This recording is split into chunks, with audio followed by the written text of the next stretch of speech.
Chapter 4 Sunday's Child Part 1 It was only a few evenings later that there was a commotion in the house at Silverbush. Pale faces, mysterious comings and goings. Aunt Barbara came over with a new white apron on, as if she were going to work instead of visit. Judy stalked about, muttering to herself. Father, who had been hanging round the house all day, rather lazy for him, came down from Mother's room and telephoned with the dining-room door shut. Half an hour afterwards, Aunt Frances came over from the Bayshore and whisked Winnie and Joe off on an unlooked-for weekend. Pat was sitting on Weeping Willie's tombstone. She was on her dignity, for she felt that she was being kept out of things somehow, and she resented it. There was no resorting to Mother, who had kept to her rooms all the afternoon, so Pat betook herself to the graveyard in the society of her family ghosts until Judy Plum came along. A portentously solemn Judy Plum, looking wiser than any mortal woman could possibly be. "Pat, me jewel, would ye be liking to spend the night over at your Uncle Tom's for a bit of a change? Siddy will be going along with ye." "Why?" demanded Pat distantly. "Your mother do be having a terrible headache, and the house has got to be that still. The doctor's coming." "Is Mother bad enough to want a doctor?" cried Pat in quick alarm. Mary May's mother had had the doctor a week before, and died. Oh, be aisy now, darling. A doctor's just a handy thing to have round when a body has one of them headaches. I'm expecting your mother to be fine and dandy in the morning if the house is nice and quiet tonight, so just you and Siddy run over to Swallowfield like good children. And since the moon do be at its full at last, I'm thinking it's high time for the parsley bed. No telling what ye'll be seeing here tomorrow." "That baby, I suppose," said Pat a little contemptuously. "I should think, Judy Plum, if Mother has such a bad headache, it's a poor time to bother her with a new baby." "She's been waiting for it so long, I'm looking for it to effect a miraculous cure," said Judy. "Anyhow, it's tonight or never with that moon. It was be way of having just such a night when I found you in the parsley bed." Pat looked at the moon disapprovingly. It didn't look like a proper moon, so queer and close and red and lanterny, but it was all of a piece with this odd night. "Come, skip along. Here's your little nightie in the black satchel." "I want to wait for Sid." "Siddy's hunting me turkeys. He'll be over when he finds them. Sure you're not afraid to go alone? It's only a cat's walk over there and the moon's lit up." "You know very well, Judy Plum, that I'm not afraid, but things are queer tonight." Judy chuckled. "They do take spells of being that, and far be it from me to deny it. Likely the woods are full of witches tonight, but they wouldn't be bothering ye if ye mind your own business. Here's a handful of raisins for ye, same as ye get on Sundays, and never be bothering your head with things ye can't understand." Pat went over to Swallowfield rather unwillingly, although it was a second home to her, the adjoining farm where Uncle Tom and Aunt Edith and Aunt Barbara lived. Judy Plum approved of Aunt Barbara, had an old vendetta with Aunt Edith, and had no opinion of old bachelors. A man should be married. If he wasn't, he had cheated some poor woman out of a husband. But Pat was very fond of big, jolly Uncle Tom, with his nice, growly way of speaking, who was the only man in North Glen still wearing a beard, a beautiful, long, crinkly black beard. She liked Aunt Barbara, who was round and rosy and jolly, but she was always a little afraid of Aunt Edith, who was thin and sallow and laughterless, and had a standing feud with Judy Plum. "Born unmarried, that one," Judy had been heard to mutter spitefully. Pat went to Swallowfield by the Whispering Lane, which was fringed with birches, also planted by some long-dead bride. The brides of Silverbush seemed to have made a hobby of planting trees. The path was picked out by big stones, which Judy Plum whitewashed as far as the gate. From the gate, Aunt Edith did it, because Uncle Tom and Aunt Barbara wouldn't be bothered, and she wasn't going to let Judy Plum crow over her. The lane was crossed halfway by the gate, and beyond it were no birches, but dear fence corners full of bracken and lady fern and wild violets and caraway. Pat loved the Whispering Lane. When she was 4, she had asked Judy Plum if it wasn't the way of life the minister had talked about in church, and somehow ever since it had seemed to her that some beautiful secret hid behind the birches and whispered in the nodding lace of its caraway blossoms. She skipped along the lane, light-hearted again, eating her raisins. It was full of dancing, inviting shadows, friendly shadows out for a playmate. Once a shy gray rabbit hopped from bracken clump to bracken clump. Beyond the lane were dim, windy pastures of twilight. The air smelled deliciously. The trees wanted to be friends with her. All the little grass stems swayed towards her in the low breezes. Uncle Tom's barn field was full of woolly-faced lambs at their evening games, and there were dear wee Jersey calves, with soft, sweet eyes, looking at her over the fence.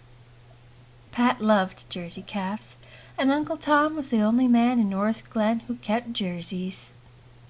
Beyond in the yard, Uncle Tom's buildings were like a little town by themselves. He had so many of them. Pig houses and hen houses and sheep houses and boiler houses and goose houses and turnip houses, even an apple house, which Pat thought was a delightful name. North Glen people said that Tom Gardner put up some kind of a new building every year. Pat thought they all huddled around the big barn like chickens round their mother. Uncle Tom's house was an old one, with 2 wide, low windows that looked like eyes on either side of a balcony that was like a nose. It was a prim and dignified house, but all its primness couldn't resist its own red front door, which was just like an impish tongue sticking out of its face. Pat always felt as though the house was chuckling to itself over some joke nobody but itself knew, and she liked the mystery. She wouldn't have liked Silverbush to be like that. Silverbush mustn't have secrets from her. But it was all right in Swallowfield. Part 2. If it had not been for Mother's headache, and the doctor coming, and Judy Plum's parsley bed, Pat would have thought it romantic and delightful to have spent a night at Swallowfield. She had never been there for a night before. It was too near home, but that was part of its charm. To be so near home and yet not quite home, to look out of the window of the gable room and see home, see its roof over the trees and all its windows lighted up. Pat was a bit lonely. Sid was far away at the other end of the house. Uncle Tom had made speeches about doctors and black bags until Aunt Edith had shut him up. Or Pat. Perhaps it was Pat. "If you mean, Uncle Tom," Pat had said proudly, "that Dr. Bentley is bringing us a baby in a black bag, you are very much mistaken.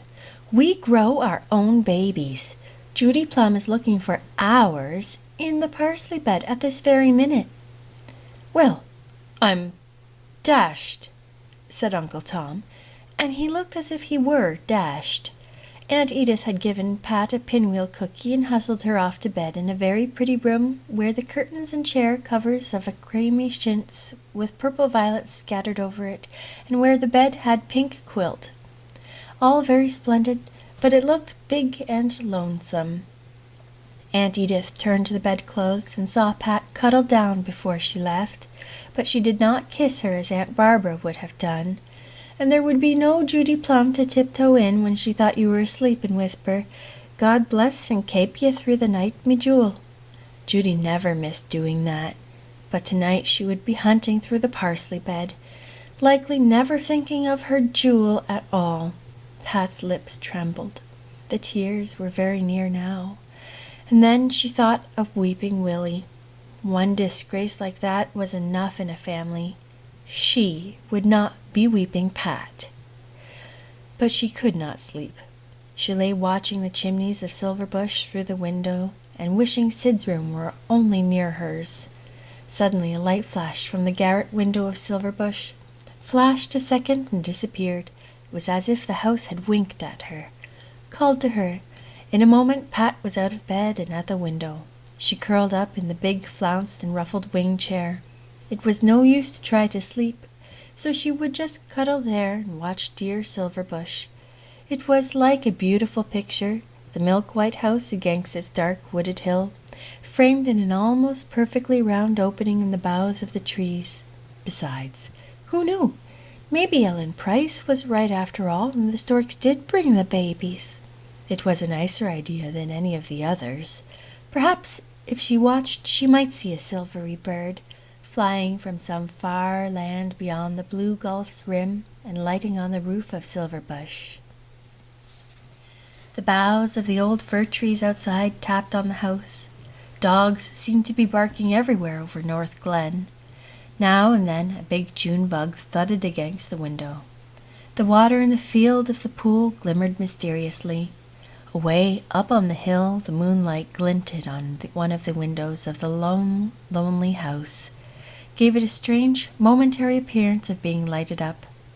Pat had a thrill. A treetop behind the house looked like a witch crouched on its roof, just alighted from her broomstick. Pat's flesh crawled deliriously. Maybe there really were witches. Maybe they flew on a broomstick over the harbor at nights. What a jolly way of getting about. Maybe they brought the babies. But no, they didn't want anything at Silverbush that witches brought. Better the parsley bed than that. It was a lovely night for a baby to come. Was that a great white bird sailing over the trees? No, only a silvery cloud. Another June bug. Swoop went the wind around Uncle Tom's apple house. Tap, tap went the fir boughs. Pat was fast asleep in the big chair, and there Sidney found her when he slipped cautiously in at dawn, before anyone else at Swallowfield was up. "Oh, Siddy!" Pat threw her arms about him and held him close to her in the chair. "Isn't it funny? I've been here all night. The bed was so big and lonesome. Oh, Sid, do you think Judy has found it yet?" "Found what?" "Why, the baby." Surely it was all right to tell Sid now. It was such a relief not to have guilty secret from him any longer. "Judy went hunting for it in the parsley bed last night. For Mother, you know." Sid looked very wise, or as wise as a boy could look who had two big, round, funny brown eyes under fuzzy golden brown curls.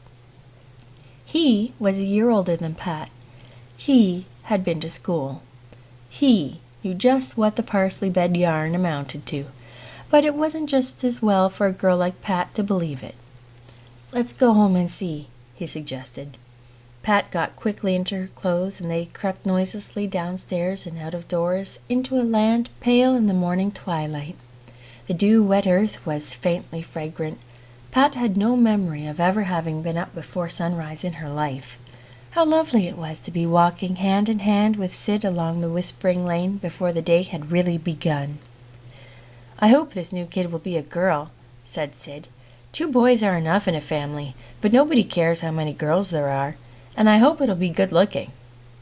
For the first time in her life, Pat felt a dreadful stab of jealousy. But she was loyal, too. "Of course it will. But you won't like it better than me, will you? Oh, please, Siddy." "Silly. Of course I won't like it better than you. I don't expect to like it at all," said Siddy disdainfully. "Oh, you must like it a little, because of Mother. And oh, Sid, please promise that you'll never like any girl better than me." "Sure, I won't." Sid was very fond of Pat, and didn't care who knew it. At the gate he put his chubby arms around her and kissed her. "You won't ever marry another girl, Sid." "Not much. I'm going to be a bachelor like Uncle Tom. He says he likes a quiet life, and I do too."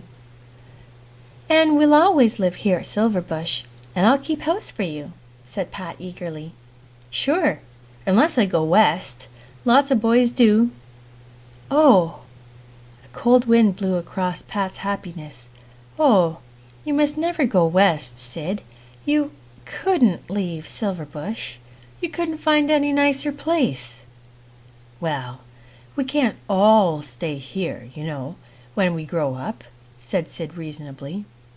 "Oh, why can't we?" cried Pat, on the point of tears again. The lovely morning was spoilt for her. "Oh, well, we'll be here for years yet," said Sid soothingly. "Come along. There's Judy giving Friday and Monday their milk." "Oh, Judy!" gasped Pat. "Did you find it?" "Sure, and didn't I that? The prettiest baby you ever set your eyes on, and swate beyond everything.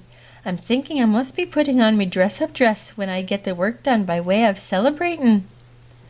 "Oh, I'm so glad it's pretty because it belongs to our family," said Pat. "Can we see it right away?" "Indeed, you can't, me jewel.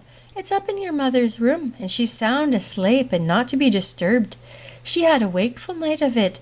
I was a terrible long time finding that baby. Me eyesight isn't what it was grieving to say. I'm thinking that's the last baby I'll ever be able to find in the parsley bed." Part 3. Judy gave Pat and Sid their breakfast in the kitchen. Nobody else was up. It was such fun to have breakfast there with Judy and have the milk poured over their porridge out of her cream cow, that little old brown jug in the shape of a cow, with her tail curled up in a most uncow-like fashion for a handle, and her mouth for a spout. Judy had brought the cream cow from Ireland with her and prized it beyond all saying. She had promised to leave it to Pat when she died. Pat hated to hear Judy talk of dying, but as she had also promised to live 100 years, D.V., that was nothing to worry about yet. The kitchen was a cheery place, and was as tidy and spotless as if Silver Bush had not just been passing through a night of suspense and birth. The walls were whitewashed snowily, the stove shone. Judy's blue and white jugs on the scoured dresser sparkled in the rays of sunshine. Judy's geraniums bloomed in the windows. The space between stove and table was covered by a big dark red rug with 3 black cats hooked in it. The cats had eyes of yellow wool, which were still quite bright and catty in spite of the fact that they had been trodden over for many years. Judy's living black cat sat on the bench and thought hard. 2 fat kittens were sleeping in a patch of sunlight on the floor, and, as if that were not enough in the cat line, there were 3 marvelous kittens in a picture on the wall. Judy's picture, likewise brought out from Ireland. 3 white kittens with blue eyes, playing with a ball of silk thread gloriously entangled. Cats and kittens might come and go at Silverbush, but Judy's kittens were eternally young and frisky. This was a comfort to Pat, who, when she was very young, was afraid they might grow up and change too. It always broke her heart when some beloved kitten turned overnight into a lanky, half-grown cat. There were other pictures, Queen Victoria at her coronation, and King William riding his white horse over the Boyne, a marble cross poised on a dark rock in a raging ocean, lavishly garlanded with flowers, having a huge open Bible on a purple cushion at its foot, the burial of the pet bird, mottos worked in wool, "Home, sweet home," upwards and onwards. These had all been judged as successive spring cleanings to be unworthy of the other rooms, but Judy wouldn't have them burned. Pat wouldn't have liked them anywhere else, but she liked them on the walls of Judy's kitchen. It wouldn't have been quite the same without them. It was lovely, Pat thought as she ate her toast, that everything was just the same. She had had a secret, dreadful fear that she would find everything changed and different and heartbreaking. Dad came in just as they finished, and Pat flew to him. He looked tired, but he caught her up with a smile. "Has Judy told you that you have a new sister?" "Yes, I'm glad. I think it will be an improvement," said Pat, gravely and staunchly. Dad laughed. "That's right. Some folks have been afraid you mightn't like it. Might think your nose was out of joint." "My nose is all right," said Pat. "Feel it." "Of course her nose is all right. Don't ye be after putting any such notions in her head, Long Alec Gardiner," said Judy, who had bossed little Long Alec about when he was a child, and continued to do so now that he was big Long Alec with a family of his own. "And ye needn't have been thinking that child would be jealous. She hasn't a jealous bone in her body, the darling. Jealous indeed." Judy's grey-green eyes flashed quite fiercely. Nobody need be thinking the new baby was more important than Pat, or that more was going to be made of it. Part 4. It was well on in the forenoon when they were allowed upstairs. Judy marshalled them up, very imposing in her blue silk dress, of a day when it was a recommendation for silk that it could stand alone. She had had it for 15 years, having got it in honor of the bride young Long Alec was bringing to Silverbush, and she put it on only for very special occasions. It had been donned for every new baby, and the last time it had been worn was 6 years ago at Grandmother Gardner's funeral. Fashions had changed considerably, but what cared Judy? A silk dress was a silk dress. She was so splendid in it that the children were half in awe of her. They liked her much better in her old drugget, but Judy tasted her day of state. A nurse in a white cap and apron was queening it in Mother's room. Mother was lying on her pillows, white and spent after that dreadful headache, with her dark wings of hair around her face and her sweet, dreamy, golden-brown eyes shining with happiness. Aunt Barbara was rocking a quaint old black cradle, brought down from the garret, a cradle 100 years old, which great-great-grandfather Nehemiah had made with his own hands. Every Silverbush baby had been rocked in it. The nurse did not approve of either cradles or rocking, but she was powerless against Aunt Barbara and Judy combined. "Not have a cradle for it, do ye be saying?" the scandalized Judy ejaculated. "Ye'll not be intending to put the swate-way creature in a basket? Oh, did anyone ever be hearing the like of it? It's never a baby at Silverbush that'll be brought up in your baskets, as if it was no better than a kitten. And that I'm telling ye. Here's the cradle that I've polished with me own hands, and into the same cradle she'll be going." Pat, after a rapturous kiss for Mother, tiptoed over to the cradle. Trembling with excitement, Judy lifted the baby out and held it so that the children could see it. "Oh, Judy, isn't she sweet?" whispered Pat in ecstasy. "Can't I hold her just the teeniest moment?" "That you can, darlin'." And Judy put the baby into Pat's arms before either nurse or Aunt Barbara could prevent her. That one in the eye for the nurse. Pat stood holding the fragrant thing as knackety as if she had been doing it all her life. What tiny, darling legs it had! What dear, wee, crumpled patties! What little pink nails like perfect shells! "What color are its eyes, Judy?" "Blue," said Judy. "Big and blue like violets with dew on them, just like Winnie's. And it's certain I am that she do be having dimples in her cheeks. Sure, a woman with a baby like that needn't call the Queen her cousin." "The child that is born on the Sabbath day will be bonny and blithe and good and gay," said Aunt Barbara. "Of course she will," said Pat. "She would, no matter what day she was born on. Isn't she our baby?" Oh, there's the right spirit for you," said Judy. "The baby must really be put back in the cradle now," said the nurse by way of reasserting her authority. Pat relinquished it reluctantly. Only a few minutes ago she had been thinking of the baby as an interloper, only to be tolerated for Mother's sake. But now it was one of the family, and it seemed as if it had always been at Silverbush. No matter how it had come, from stork or black bag or parsley bed, it was there, and it was theirs.